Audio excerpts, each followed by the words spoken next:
Okay, it's Todd Croner? Okay. So, Good morning again. I'm here Yeah. on behalf of Amanda Campbell.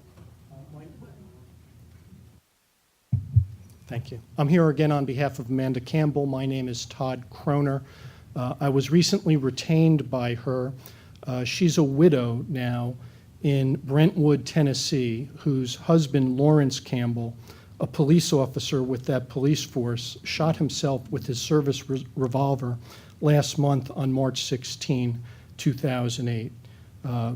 Ms. Campbell regrets that, given her current circumstances, she's not able to afford the trip here to Maryland today.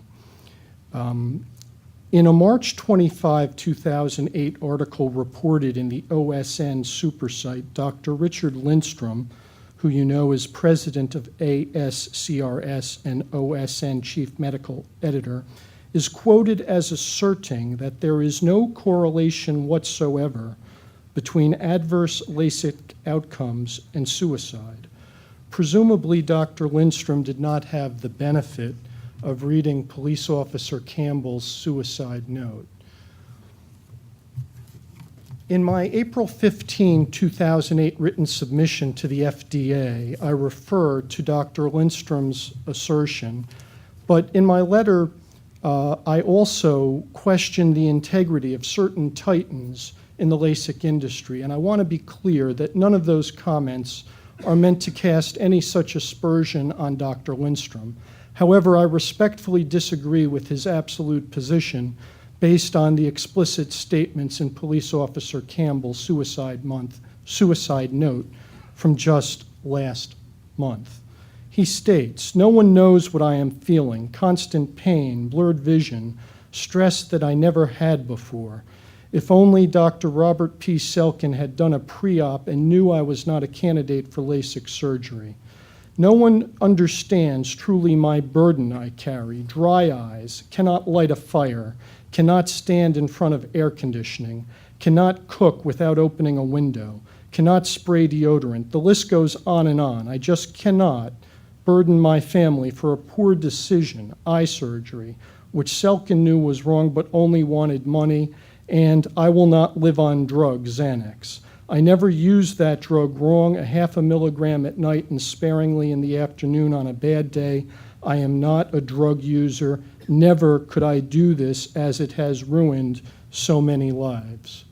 And he goes on to state, "Do not have LASIK surgery, tell the media." And on behalf of the Campbell family, that's why I'm here on their behalf today. And if there were any question about the cause of Police Officer Campbell's suicide, he states explicitly, "To blame for this, Selkin eye surgery. Eye surgery has taken my life out of me. The pain, distorted vision, chronic dry eye is not bearable." Emphasis in original. Out of fairness to Dr. Robert P. Selkin, I do not know today if he committed medical malpractice in the tragic Campbell case. However, out of fairness to Lawrence Campbell's widow and 2 children, to date, inexplicably, they have been denied access to his eye records. What is clear in this case, and I emphasize this one case, is that LASIK surgery clearly constituted a material contributing factor, if not the sole factor, to Police Officer Campbell's suicide. To Mrs. Campbell's knowledge, prior to his LASIK surgery, she reports that her husband suffered from no mental illness whatsoever.